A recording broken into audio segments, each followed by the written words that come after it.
बलरामपुर जिले के बसंतपुर पुलिस और मंडी समिति के संयुक्त टीम ने अवैध रूप से धान परिवहन कर रहे पिकअप वाहन को जब्त किया है। पिकअप पे तकरीबन 60 बोरी धान के लोड पाए गए थे। दरअसल छत्तीसगढ़ में समर्थन मूल्य पर धान की खरीदी जारी है, जिसे लेकर प्रशासन ने छत्तीसगढ़ के तमाम सरहदी इलाके नाकेबंदी कर निगरानी बढ़ा दी है। वहीं पुलिस के साथ कई विभाग अवैध धान परिवहन को रोकने के लिए लगाए गए हैं। वहीं पुलिस को गश्त के दौरान अवैध रूप से धान परिवहन की सूचना मिली और सूचना पर मंडी समिति के कर्मचारी के साथ पुलिस ने उस वाहन की तलाश जारी की तो उत्तर प्रदेश से धान पिकअप वाहन में लेकर चोरी छिपे वाहन ग्राम कुंदी पहुंच चुका था। पुलिस वाहन को देख वाहन चालक वाहन छोड़कर फरार हो गया, जिसे पुलिस ने जब्त कर अग्रिम कार्रवाई के लिए खाद्य विभाग को भेजा है।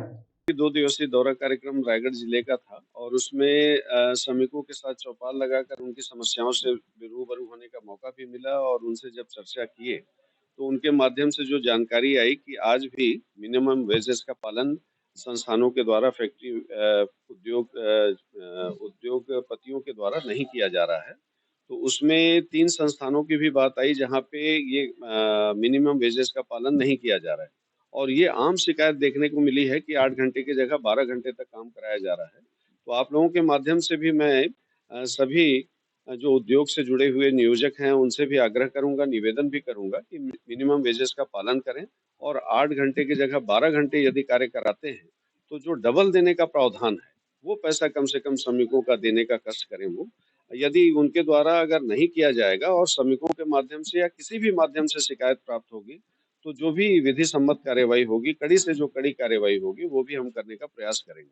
शेष यह है कि एक्ट में भी हम संशोधन करा रहे हैं कि भविष्य में फाइन का जुर्माना का प्रावधान कुछ इतना हो कि जिससे कि उन लोग भी इस बात को सोचने पे मजबूर हों। नॉमिनल फाइन के आधार पे मेरे को ऐसा लगता है कि वो बहुत ज्यादा इसकी चिंता नहीं करते हैं, लेकिन प्रावधान फाइन जुर्माना बढ़ाने का भी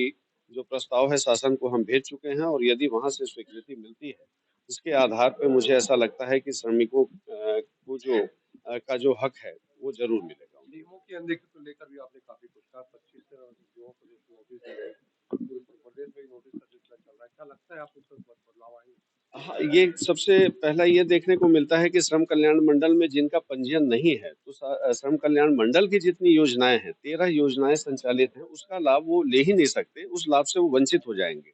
तो ये जो संस्थानों के द्वारा यदि पंजीयन उनका करा दिया जाएगा तो निश्चित रूप से 13 योजनाओं के हकदार भी वो बनेंगे और उनके जो बच्चे पढ़ रहे हैं, शिक्षा प्राप्त कर रहे हैं, उनको हम 3,000 से 30,000 रुपए तक छात्रवृत्ति देने का प्रावधान किए हैं, उसका लाभ भी उनको मिल सकता है।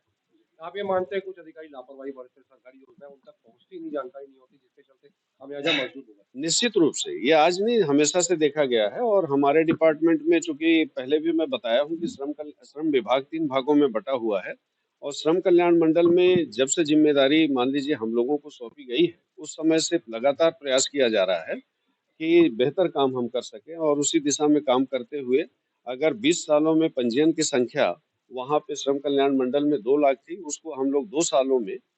4,30,000 पहुंचा दिए हैं, तो 2,30,000 की वृद्धि इस पंजीयन में हुई है। तो मुझे ऐसा लगता है कि हमारे जो अधिकारी कर्मचारी हैं उनका भी भरपूर सहयोग हम लोगों को मिल रहा है